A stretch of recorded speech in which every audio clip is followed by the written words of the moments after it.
Olá, que a graça e a paz de Deus e de Cristo nos alcance mais uma vez nesse dia.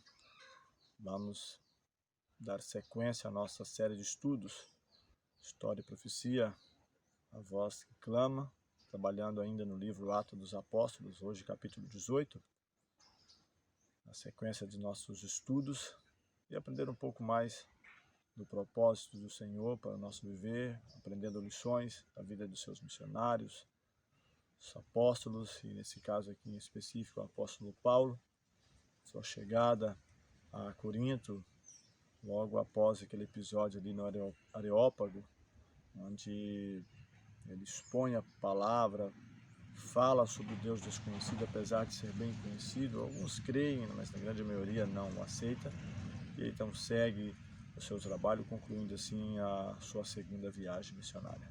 Quero convidar você mais uma vez para termos uma palavra de oração. Amorável Deus, bondoso Pai, te agradecemos pelo cuidado, a proteção, pelas vitórias até aqui alcançadas, e rogar a unção do Teu Espírito em nosso viver. Perdoe-nos naquilo que falhamos, conceda-nos a Tua graça e o poder para cada dia vencer. Essas bênçãos te pedimos e agradecemos em nome de Jesus. Amém.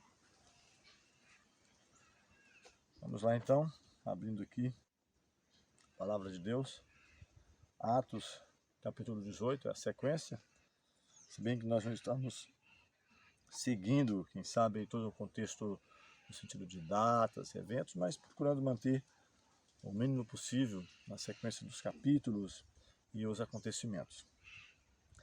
E capítulo 18, o título já diz Paulo em Corinto. Não vou entrar muito em detalhes sobre a cidade de Corinto, a igreja de Corinto, porque vamos trabalhar posteriormente, se o Senhor nos permitir, as cartas, e vamos tirar um estudo só sobre isso, falar sobre a primeira e a segunda carta enviada aos Coríntios, objetivos, propósitos, mas aqui fazer menção inicialmente, na sequência do livro Atos dos Apóstolos, essa estadia, essa chegada de Paulo à cidade de Corinto. Diz assim, versículo 1, depois disso, deixando Paulo Atenas, partiu para Corinto. Depois disso, o quê?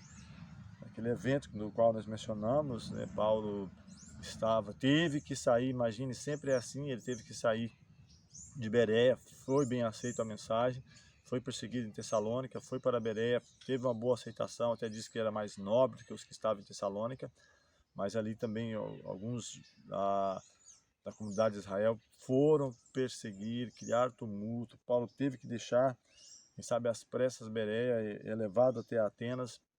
Não quis inicialmente começar um trabalho de evangelização, estava aguardando ali Timóteo e Silas chegarem para trabalharem juntos, mas ficou comovido, tocado ao ver a cidade tão entregue à idolatria, e ele então começa a conversar com uns e com outros na praça, até que eles o levam, né? Estou contextualizando um pouco do último estudo, Areópago, e ali ele apresenta o Deus desconhecido, apesar deles terem tantos deuses, tantos altares, mas havia erigido um ao Deus desconhecido, e é justamente esse que Paulo prega para eles.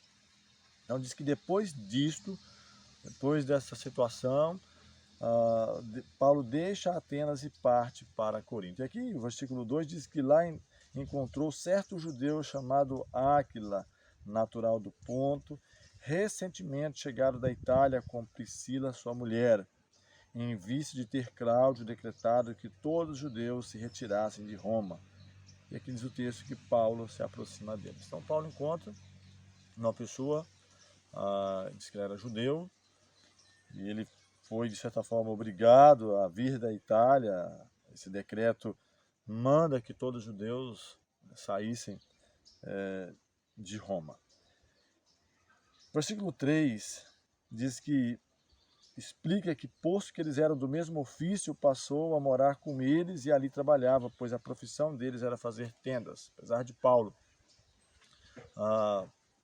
ser pregador, alguns dizem também que ele era advogado, fariseu de fariseus, ter uma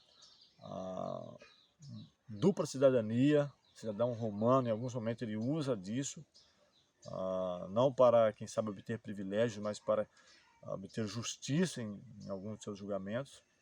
usando dessa atribuição de cidadão, do qual nós também devemos conhecer quais são o nosso papel, nossa responsabilidade, direitos e deveres, e Paulo faz uso disso. E ele então tinha também como profissão fazer tendas. E aliás, isso não era algo vergonhoso em Israel, não era nenhum pecado, nenhum crime.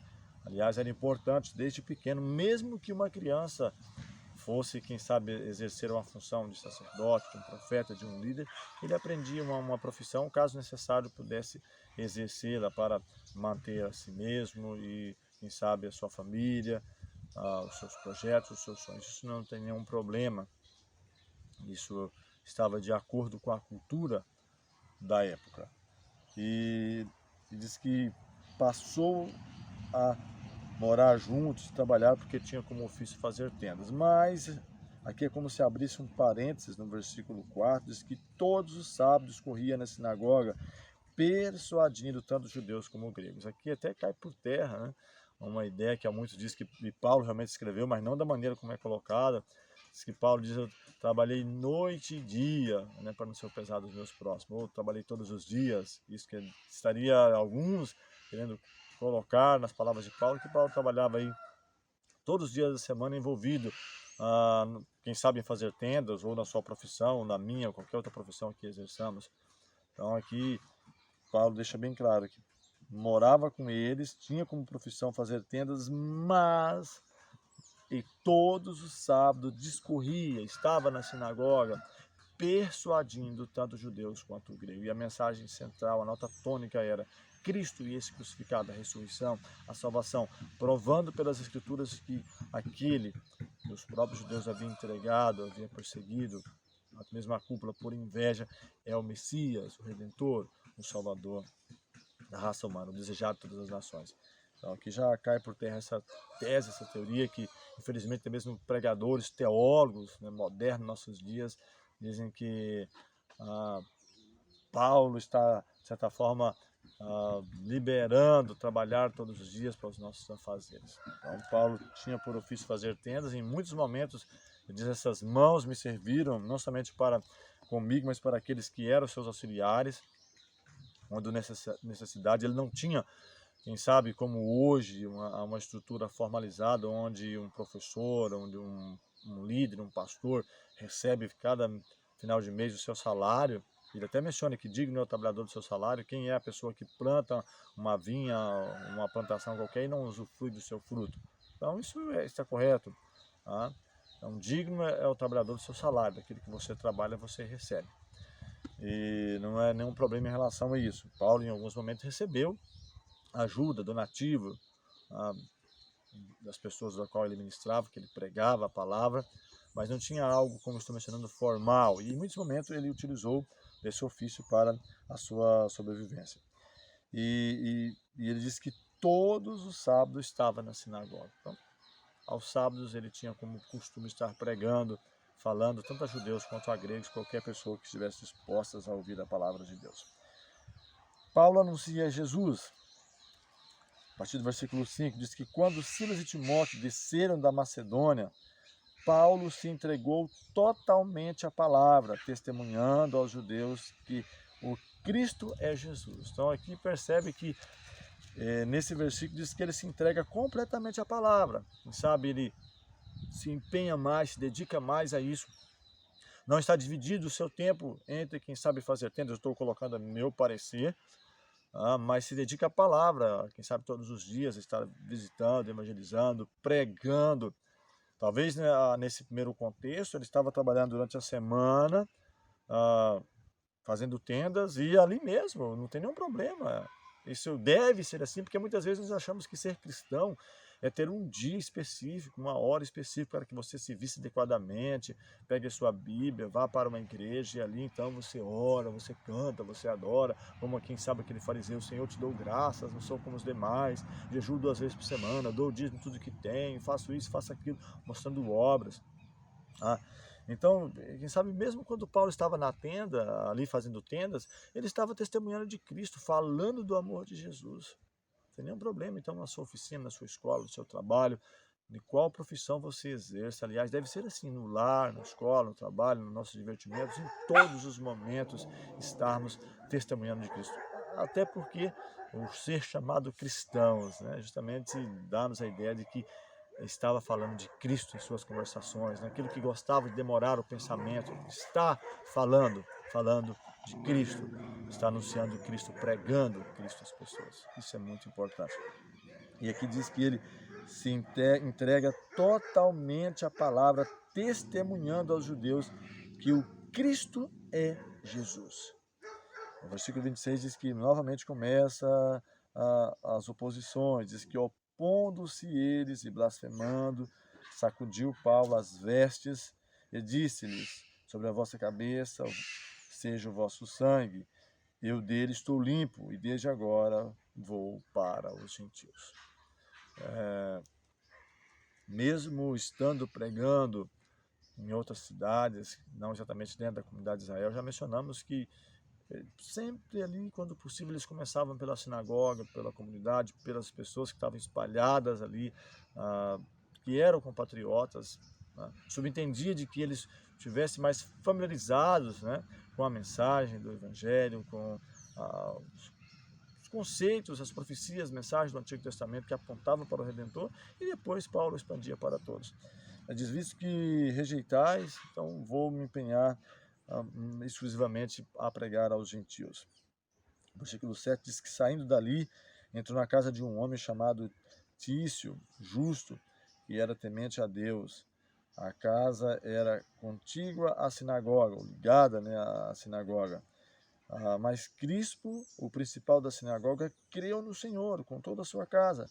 Também muitos dos coríntios, ouvindo, criam e eram batizados. Então, a casa dessa pessoa era ligada à sinagoga. Isso, quem sabe, é um privilégio. Quem sabe mora perto a uma igreja, a um templo. Lembro-me da passagem onde o salmista diz que os passarinhos, os pardais fizeram ninhos ali no templo. Ele diz: mais vale um dia nos teus atos do que em qualquer outra parte mil dias. Alegrei-me quando me disseram: vamos à casa do Senhor. Estar ali tirando um dia específico para adoração, para a comunhão, e não simplesmente um dia, né, mas como o próprio apóstolo escreveu, orar sem cessar, estar sempre meditando em um louvor, em um versículo bíblico, em um pensamento. Isso justamente vai ser para nós como segurança de tudo que é puro, tudo que é amável, tudo que é aceitável, tudo que é de boa fama. Se há alguma virtude, se algum louvor existe, seja isso que ocupe o vosso pensamento. Então, o que está ocupando meu pensamento diariamente? Em que eu gosto de me demorar? Devo pensar sempre nisso. E no versículo 9, teve Paulo durante a noite uma visão em que o Senhor lhe disse: não temas, pelo contrário, fala e não te cales. Quem sabe Paulo, por tantos embates, tantas perseguições, tantos problemas, tantas adversidades, quem sabe desanimando, e aí o Senhor aparece, o fortalece, o conforta, o anima, diz: não te cales, mas fales, não te detenhas, estou contigo. Versículo 10, porquanto eu estou contigo e ninguém ousará fazer-te mal, pois tenho muito povo nesta cidade. E diz o texto, versículo 11, que ali permaneceu 1 ano e 6 meses, ensinando entre eles a palavra de Deus. Estou falando aqui da carta aos Coríntios. Provavelmente ela tenha sido escrita, vou falar em maiores detalhes quando vou falar sobre essa carta, quando Paulo se encontrava em Éfeso, onde ele escreve essa carta. Geralmente, interessante que o apóstolo ele é precursor de uma tecnologia que hoje para nós talvez não seja tão interessante como naquela época, mas que era muito avançada, pregando com dificuldade, cidade a cidade, indo, quem sabe ali a pé ou de navio, a dificuldade de chegar de uma cidade para outras distâncias, e Paulo começa a enviar cartas, respondendo, quem sabe, perguntas, questionamentos, dando orientações, ensinamentos.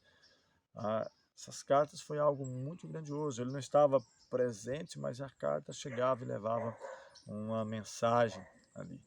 Então é muito importante, né, isso que Paulo desenvolve, que Paulo trabalha, as cartas, vamos trabalhar sobre elas, se o Senhor nos permitir. E ali ele permanece 1 ano e 6 meses, ele estando ali. E quem sabe durante esse período de 1 ano e 6 meses, ele então mandava cartas. Quando surgia uma oportunidade, alguém, um missionário, uma embarcação, ele enviava cartas a essas pessoas, dando notícias, querendo saber notícias, confortando, levando mensagens de doutrina, de esperança, de fé. Então é interessante isso que ele desenvolve. E aqui ainda na sequência fala Paulo perante Galho, né, diz que quando porém Galho, que era proconsul da Acaia, levantaram-se os judeus concordemente, estavam unânimes contra Paulo, levaram Paulo até o tribunal e dizendo, olha, este persuade os homens a adorar a Deus por modo contrário à lei, dizendo que Paulo era contrário aos ensinamentos da lei, quem sabe do Antigo Testamento, dos ensinamentos dos profetas. Paulo quis falar, quando aqui Galho declarou aos judeus, dizendo, olha, se fosse com efeito alguma injustiça, crime de maior gravidade, eu atenderia a vocês. Mas aí ele diz aqui no versículo 15, mas se é questão de palavra, de nomes, de vossa lei, tratai disso vós mesmos. Eu não quero ser juiz dessas coisas. Diz que expulsa eles do tribunal e encerra ali essa controvérsia. A partir do versículo 18 fala que é o final da segunda viagem missionária de Paulo, né? Diz que, havendo permanecido ali ainda muitos dias, por fim se despede, né, dos irmãos, navegando para a Síria, levando em sua companhia Priscila e Áquila, companheiros de trabalho, passa a acompanhá-los nas suas viagens missionárias. Diz até mesmo que depois de ter rapado a cabeça, porque havia feito um voto, costume, né, muitas vezes fazer isso, e diz que chegando a Éfeso deixou-os ali. Diz que entrando na sinagoga pregava aos judeus, mais uma vez ali, então, de cidade em cidade, quando havia oportunidade, iniciava-se o trabalho pela comunidade judaica. Diz que rogando-lhe eles que permanecesse ali mais algum tempo. Diz que ele não cedeu, no caso. Mas despedindo-se, disse, se Deus quiser, voltarei para vós outros, voltarei para vocês. E embarcando, partiu para Éfeso, foi para outro campo. Vou falar sobre isso também, uma pincelada breve, mas depois também, quando estivermos trabalhando a carta, vamos aprofundar um pouco mais. E diz que chegando a Cesareia, desembarcou, subindo a Jerusalém, e tendo saudado a igreja, desceu para Antioquia. Antioquia era um ponto principal para a igreja no primeiro século, de onde surge a primeira mandado da missão ali, da primeira viagem missionária. Havia ali mestres, profetas, falamos sobre isso também da igreja de Antioquia, onde pela primeira vez foram os discípulos chamados cristãos. Diz que passado ali algum tempo, saiu atravessando sucessivamente a região da Galácia, da Frígia, confirmando todos os discípulos. Que isso era algo importante do ministério de Paulo. Estabelecia ali uma comunidade, pregava, enviava cartas e, quando possível, então ele voltava confirmando, sabendo como estavam os irmãos. Interessante, né, esse método. Na sequência ainda, como nós estamos falando, um estudo breve, uma ideia geral do livro de Atos. Vamos estar falando sobre a terceira viagem missionária no nosso próximo estudo e justamente Paulo em Éfeso. Vamos aprofundar um pouco mais quando estivermos trabalhando as cartas, mas essa ideia inicial, né, e pode levar você, caso queira, pegar a palavra de Deus, folhear, pesquisar no contexto histórico, profético, esses acontecimentos, esse desprendimento, essa dedicação, né, dos apóstolos em sair, levar a mensagem, pregar a palavra do Senhor e alcançar o mundo habitado da época, e também nós temos essa incumbência de cumprir o nosso papel nos dias que nós estamos vivendo. Vamos falar com o Senhor. Amorável Deus, te agradecemos por mais essa mensagem. Rogamos a iluminação do teu Santo Espírito para termos poder para cumprir o teu propósito. Pedimos perdão naquilo que houvermos falhado e rogamos a tua graça, a tua paz no nosso viver sempre. Te agradecemos por tudo, no nome de Jesus. Amém.